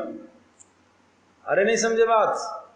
سمع تھی نا، پیچھے سمع دی تھی نا، سننے کی صلاحیت، اب دیکھنے کی صلاحیت، اے اللہ ان صلاحیتوں سے وہاں تو فائدہ نہیں اٹھایا، آج فائدہ اٹھا لیا ہم نے، ابصرنا، دیکھ لیے سارے عذاب، وسمعنا، اور سب کچھ سن بھی لیا، فرجعنا نعمل صالحا، اے اللہ لوٹا دے دنیا کی طرف، نعمل عملا صالحا، تاکہ نیک عمل کر کے آئیں، انا موقنون، ہمیں یقین ہے۔ اس کا تعلق افعدہ کے ساتھ ہے، اس کا تعلق افعدہ کے ساتھ، انا موقنون، دوسرا دنیا میں ہم نے یقین نہیں رکھا، اب یقین رکھیں گے۔ وَلَوْ شِئْنَا لَآتَيْنَا كُلَّ نَفْسٍ هُدَاهَا وَلَكِنْ حَقَّ الْقَوْلُ مِنِّي لَأَمْلَأَنَّ جَهَنَّمَ، وَلَوْ شِئْنَا، اور اگر ہم چاہتے ہیں، لَآتَيْنَا كُلَّ نَفْسٍ هُدَاهَا، ہر نفس کو اس کی ہدایت دے دیتے، نہیں سمجھے؟ معنی یہ ہے کہ اجباری ہدایت، چاند پر اجباری ہدایت ہے، سورج پر اجباری ہدایت ہے، روزانہ اس نے طلوع ہونا غروب ہونا ہے، روزانہ چاند نے گھٹنا بڑھنا ہے، روزانہ سورج نے جگہ بدل کر طلوع ہونا اور غروب ہونا ہے، یہ اس کے اوپر جبر ہے، اس نے یہ کام کرنا ہی کرنا ہے، اس کے بغیر چارہ کار اس کا نہیں ہے۔ اگر یہی اختیار ہم انسان کے ساتھ بھی کرتے، اس کو بھی ہدایت جبرن دے دیتے، جبرن دے دیتے۔ وَلَوْ آتَيْنَا، اگر ہم چاہتے، یہ فرجعنا کے جواب میں آیا ہے، فرجعنا، گانا میں لٹا دو دنیا میں، نہیں سمجھے؟ دنیا میں کیا کر دو؟ لٹا دو، تو نیک اعمال کریں گے، تو بھائی دنیا میں لٹا کر کیا کرو گے؟ تم نیک عمل کرو گے، اختیار تو تمہارا پہلے سلب نہیں کیا تھا۔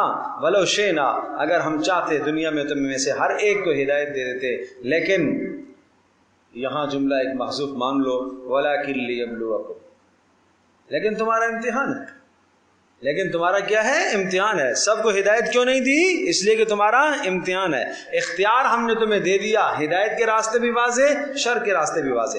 وَلَكِنْ حَقَّ الْقَوْلُ مِنِّي، لیکن فیصلہ میری طرف سے یہ ثابت ہو چکا، لَأَمْلَأَنَّ جَهَنَّمَ، کہ میں جہنم کو بھروں گا تمام جنوں سے اور تمام انسانوں سے، فَذُوقُوا بِمَا نَسِيتُمْ لِقَاءَ يَوْمِكُمْ هَٰذَا، لہذا بھگتو اور چکھو، بِمَا نَسِيتُمْ، جو تم بھول چکے ہو۔ نہیں سمجھے بات؟ یہ ذوق، یہ نہیں کہا فذوقوا بما نسیتم، یہ ذوق کیوں استعمال کیا؟ بات سمجھو بھائی، ذوق کیوں استعمال کیا؟ عذاب کی شدت اور ہولناکی کو بیان کرنے کے لیے اور مجرمین کی ذلت کو بیان کرنے کے لیے، یہ چکھنا ہی تمہارے لیے کافی ہوگا، بھگتنا تو بہت بڑی بات ہے۔ فذوقوا بما نسیتم، اور بھگتو چکھو، ہاں جو تم بھول چکے ہو اس دن کی ملاقات کو، انا نسیناکم، آج ہم نے بھی تمہیں بلا دیا۔ نسیان کی نسبت اللہ کی طرف جو ہوتی ہے، آج اللہ کہہ رہا ہے ہم نے تمہیں بلا دیا، اللہ تو نہیں بلاتا کسی کو۔ سورہ طٰہٰ میں ہے لا یضل ربی ولا ینسیٰ، موسیٰ علیہ السلام کہہ رہے ہیں میرا رب نہ بھٹکتا ہے نہ بھولتا ہے۔ اللہ کے لیے بھول تو نہیں ہے، انا نسیناکم، اللہ کہہ رہا آج ہم نے بلا دیا تمہیں۔ تو یاد رکھیے گا اس جگہ پر ہم ترجمہ اور معنی کرتے ہیں نتیجے کا، ترجمہ کرتے ہیں کس کا؟ نتیجے کا۔ نسیان کا نتیجہ ترک ہے، نسیان کا نتیجہ، بھول جانے کا نتیجہ کیا ہے؟ ترک ہے۔ بھائی ایک کام آپ کو بھول گیا تو آپ نے کام کو کیا کر دیا ہے؟ ترک کر دیا نا۔ تو یہاں پر ترک مراد ہے، انا نسیناکم انا ترکناکم، آج ہم نے تمہیں چھوڑ دیا۔ سمجھ میں نہیں ہے؟ چھوڑ دیا آج،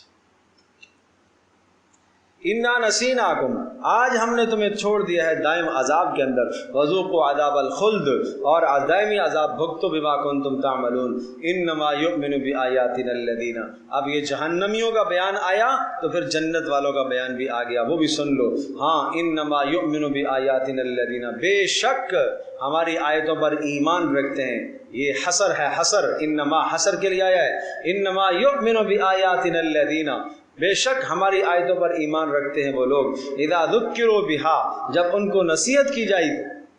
اللہ کرے یہ صفات ہمارے اندر پیدا ہو جائیں، اور یہ تلاش کرو یہ صفات ہمارے اندر ہیں کہ نہیں۔ بے شک ہماری آیتوں پر ایمان رکھتے ہیں، آپ بھی ایمان رکھتے ہیں، میں بھی ایمان رکھتا ہوں، سب مسلمان کہتے ہیں ہم قرآن پر کیا کرتے ہیں، لیکن نشانیاں قرآن جو بیان کر رہا ہے کہ ہماری آیتوں پر ایمان کون رکھتے ہیں۔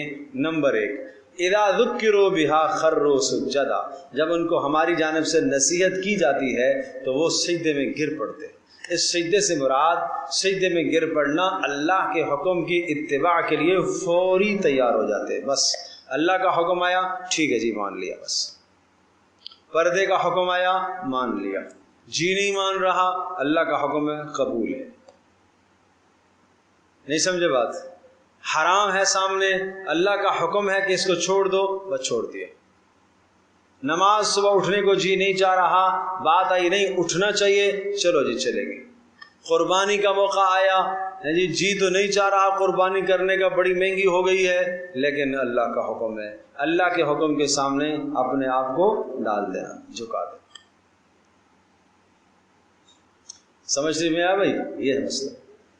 انما یؤمن بآیاتنا الذین اذا ذکروا بہا، ہیں جب ان کو نصیحت کی جاتی ہے ہماری آیتوں سے تو خروا، وہ گر پڑتے ہیں سجدے کی حالت میں، وسبحوا بحمد ربہم، اور دوسری خوبی کیا ہے، وہ اپنے رب کی تسبیح بیان کرتے ہیں، لیکن ان کی تسبیح تحمید کے ساتھ ملی ہوئی ہوتی ہے، گویا کہ یہ تیسرا وصف الگ ہو گیا۔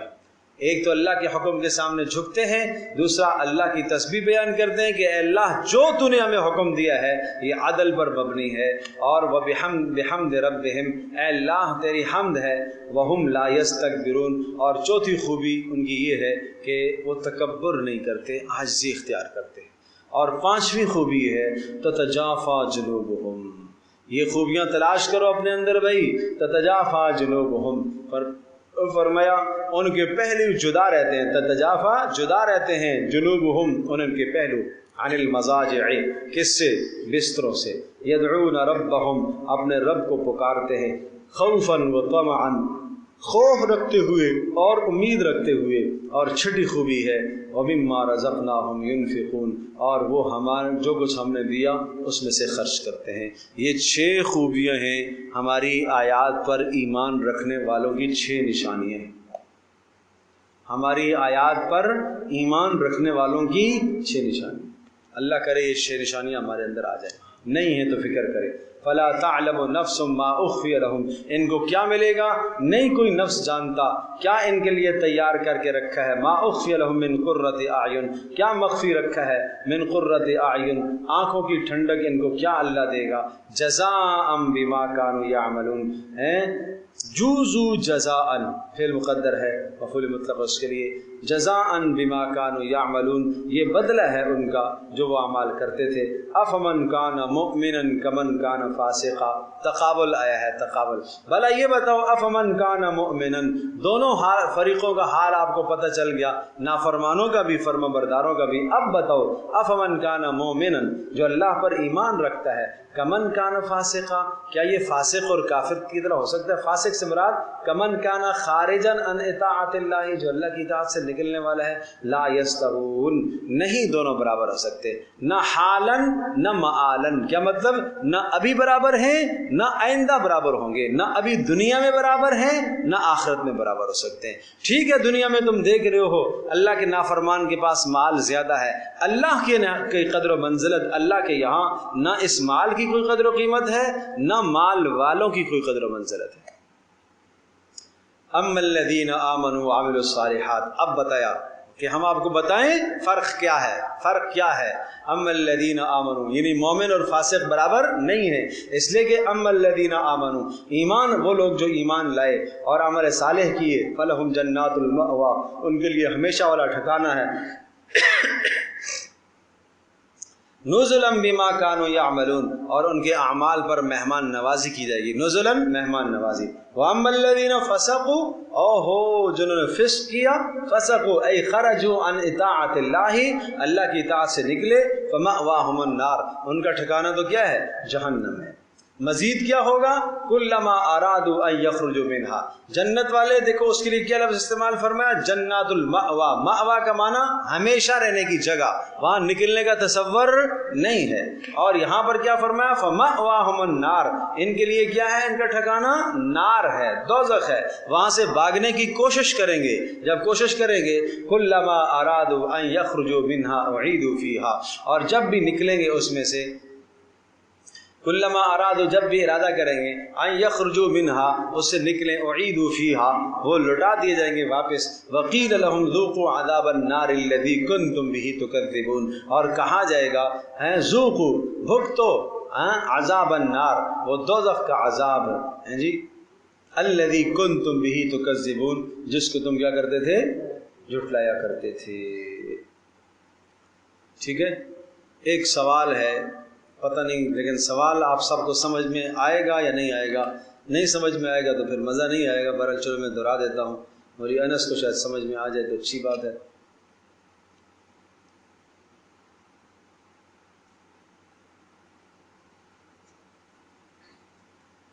ہاں، سورہ سبا کے اندر یہ آیت ہے، اور فَالْيَوْمَ لَا يَمْلِكُ بَعْضُكُمْ لِبَعْضٍ نَفْعًا وَلَا ضَرًّا، آیت نمبر 42 ہے، اور وہاں کے الفاظ اور ان الفاظ میں ذرا غور کرو۔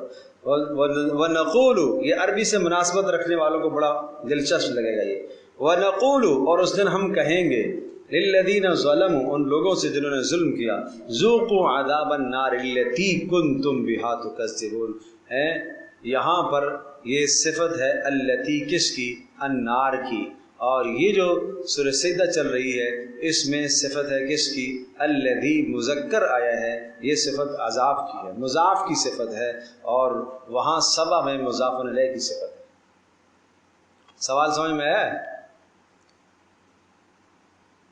بھائی سورہ سجدہ میں ذوقوا عذاب النار الذی کنتم بہ تکذبون، چکھو عذاب، ٹھیک ہے جی، النار دوزخ کا، الذی وہ عذاب، یہ الذی صفت کس کی ہے؟ عذاب کی، وہ عذاب جس کو تم جھٹلاتے تھے۔ اور یہاں پر کیا فرمایا؟ ذوقوا عذاب النار، بھگتو وہ عذاب، چکھو النار دوزخ کا عذاب، کون سی دوزخ؟ التی کنتم بہا تکذبون جس کو تم جھٹلاتے تھے۔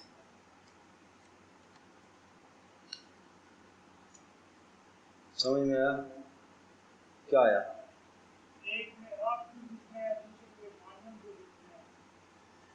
نہیں، ایک میں آگ کو جھٹلاتے تھے اور ایک میں کہا عذاب کو جھٹلاتے تھے، یہ ہے بات۔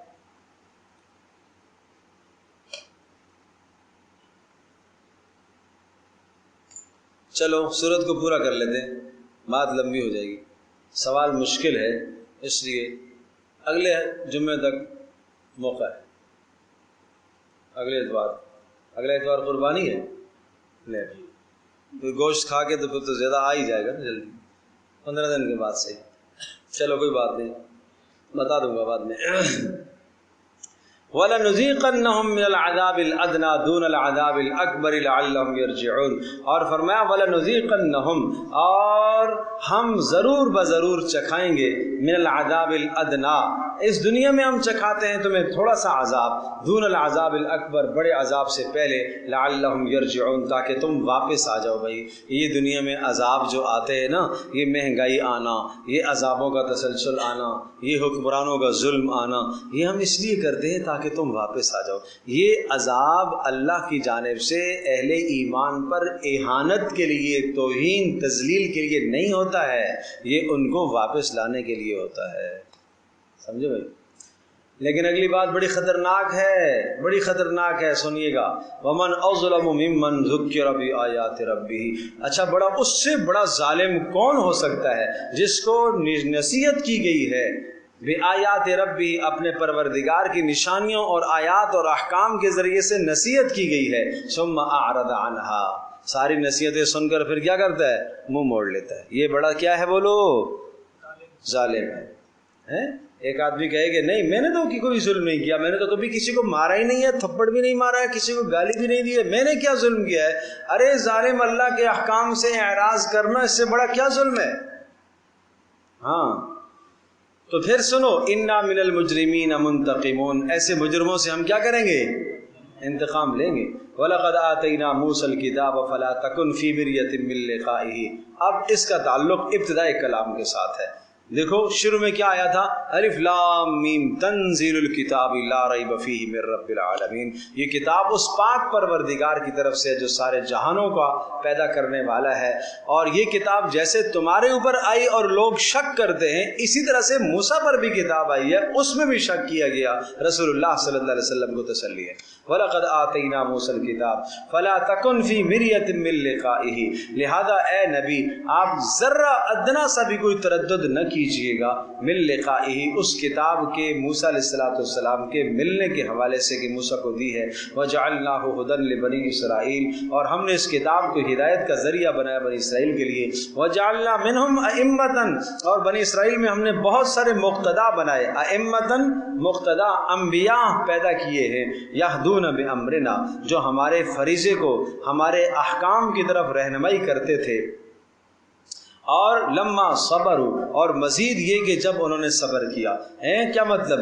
کہ صبر، مصائب جھیلتے رہے اور احکام پہنچاتے رہے. وَكَانُوا بِآيَاتِنَا يُوقِنُونَ، اور ان کو ہماری نشانیوں پر یقین تھا. إِنَّ رَبَّكَ هُوَ يَفْصِلُ بَيْنَهُمْ يَوْمَ الْقِيَامَةِ، تیرا پروردگار فیصلہ کرے گا قیامت کے دن. فِيمَا كَانُوا فِيهِ يَخْتَلِفُونَ، جس میں یہ اختلاف رکھتے ہیں. أَوَلَمْ يَهْدِ لَهُمْ كَمْ أَهْلَكْنَا، کیا یہ کافی نہیں ہے ان کے لیے؟ اولم یہدی، یہدی کا فائل جو ہے نا، یہ کم اہلکنا جملہ اس کے لیے فائل بن رہا ہے. اولم یہدی، کیا کافی نہیں ہے ان کے لیے؟ کیا چیز؟ کم اہلکنا من قبلہم من القرون، کتنی بستیاں ہم نے پہلے ہلاک کی. سمجھے بھائی؟ بغیر بتاویل مفرد کے جملہ فائل بنتا ہے، یہ یہاں ہے. کم اہلکنا من قبلہم من القرون، کہ کتنی بستیوں کو ہم نے ہلاک کیا. یمشون فی مساکنہم، یہ اہل مکہ چلتے ہیں ان کے کھنڈرات میں. یمشون، جب یہ شام کا سفر کرتے ہیں نا تو یہ راستے میں بستیاں پڑتی ہیں ان کی نا. اور جناب یمن کا سفر کرتے ہیں تو راستے میں بستیاں پڑتی ہیں، قوم عاد اور سمود کی بستیاں راستے میں پڑتی ہیں. اور شام کی طرف کا سفر کرتے ہیں، قوم لوط کی بستیاں راستے میں پڑتی ہیں ان کے. ان فی ذلک لآیات، اس میں نشانیاں ہیں. افلا یسمعون، اتنے سارے قصے گزشتہ امتوں کے سن کر بھی نہیں سنتے ہو. اولم یروا انا نسوق الماء الى الارض الجرز فنخرج به زرعا تاکل منه انعامهم وانفسهم افلا یبصرون. یہ قیامت کے ثبوت پر دلیل ہے. اولم یروا، کیا یہ نہیں جانتے؟ انا نسوق الماء، ہم پانی کو کھینچ کر لاتے ہیں بادلوں سے، نہروں سے، الى الارض، زمین کی طرف، الجرز، سخت بنجر زمین کی طرف، الجرز بنجر زمین کی طرف. پھر کیا کرتے ہیں؟ فنخرج به زرعا، اور پھر اس زمین سے ہم نکالتے ہیں کھیتی کو. تاکل منه انعامهم وانفسهم، جس سے ان کی چوپائی بھی کھاتے ہیں اور یہ خود بھی کھاتے ہیں. تو جو پاک پروردگار اس بنجر زمین سے سبزہ اگا سکتا ہے وہ قیامت کے دن تمہیں بھی اٹھا سکتا ہے. یہ دلیل ہے. افلا یبصرون، اس نمونے کو نہیں دیکھتے؟ اس نمونے کو نہیں دیکھتے؟ بعض موت مرنے کے بعد کی دلیل ان کو نہیں پتہ؟ نہیں سمجھے؟ یہ روزانہ منظر نہیں دیکھتے کہ جو پاک پروردگار بنجر زمین سے سبزہ اگاتا ہے، کیا وہ مرنے کے بعد دوبارہ نہیں اگائے گا، دوبارہ نہیں زندہ کرے گا؟ وَيَقُولُونَ مَتَىٰ هَٰذَا الْفَتْحُ إِن كُنتُمْ صَادِقِينَ. اچھا بتائیے، یہ سوال کرتے ہیں استہزاءً، مذاق اڑاتے ہوئے کہ کب ہے وہ فیصلے کا دن اگر آپ سچے ہو اے مسلمانوں. قل، کہہ دیجئے، یوم الفتح، اچھا تمہیں انتظار ہے اس کا، مصیبت کا دن آنے والا ہے. لا ينفع الذین کفروا ایمانہم، کافروں کا ایمان اس دن انہیں فائدہ نہیں دے گا. ولا هم ينظرون، اور نہ ہی ان کو مہلت دی جائے گی. اگر تمہیں اس دن کا انتظار ہے نا تو اس دن پھر تمہارا ایمان فائدہ نہیں دے گا. کیا مطلب؟ اس دن تو تم کہو گے ابصرنا و سمعنا، اس کے ساتھ تعلق ہے. ابصرنا و سمعنا، ہم نے دیکھ لیا، مان لیا. انا موقنون، یقین بھی ہے، سب کچھ ہے، لیکن آج تمہیں ایمان فائدہ نہیں دے گا. وہم لا ينظرون، اور نہ مہلت دیے جائیں گے. فاعرض عنہم وانتظر انہم منتظرون. یہ تسلی ہے اے نبی، بحث مباحثے میں نہ پڑیے، بس آپ ان سے اعراض کیجئے. وانتظر، آپ انتظار کیجئے ان کی تباہی کا. انہم منتظرون، جس طرح سے وہ منتظر ہیں، آپ کے ہلاک ہونے کے منتظر ہیں، اس طرح سے آپ بھی انتظار کریں، وقت آنے والا ہے ان کی تباہی کا.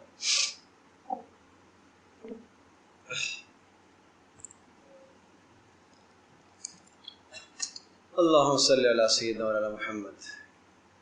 الحمدللہ رب العالمین، والصلاة والسلام علی سید الانبیاء والمرسلین وعلى آلہ وصحبہ امتی اجمعین. اللہم انا نسألک الہدی والتقی والعفاف والغنی.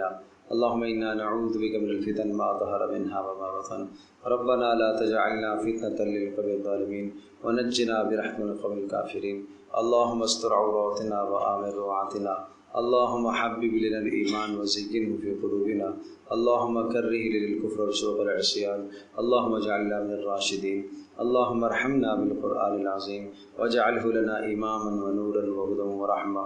اللہم ذکرنا مما نسینا وعلمنا مما جہلنا وارزقنا تلاوتہ آناء اللیل واطراف النہار واجعلہ لنا حجۃ یا رب العالمین. وصلی اللہ تعالی علی خیر خلق محمد.